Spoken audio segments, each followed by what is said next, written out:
ഞാൻ എൻ്റെ നാട്ടിലുള്ള ഒരു കുളത്തിലാണ്. ഒരുപക്ഷെ ഞങ്ങളെ പ്രദേശത്തെ തിരൂർ താനൂർ പ്രദേശത്തെ ഏറ്റവും വലിയ കുളങ്ങളിൽ, പബ്ലിക് കുളങ്ങളിൽ ഒരു കുളമാണ്.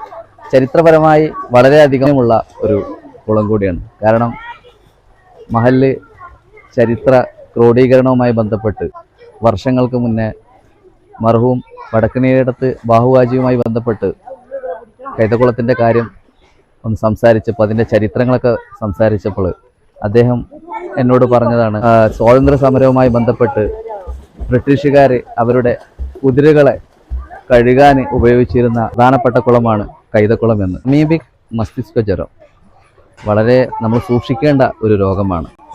പ്രധാനമായും കെട്ടിക്കിടക്കുന്ന വെള്ളങ്ങളിൽ നിന്നാണ് ഇത്തരത്തിലുള്ള രോഗങ്ങൾ കൂടുതലായിട്ട് പകരുന്നത്. അത്തരത്തിലുള്ള കേസുകളൊക്കെ റിപ്പോർട്ട് ചെയ്യപ്പെട്ടുകൊണ്ടിരിക്കുകയാണ്.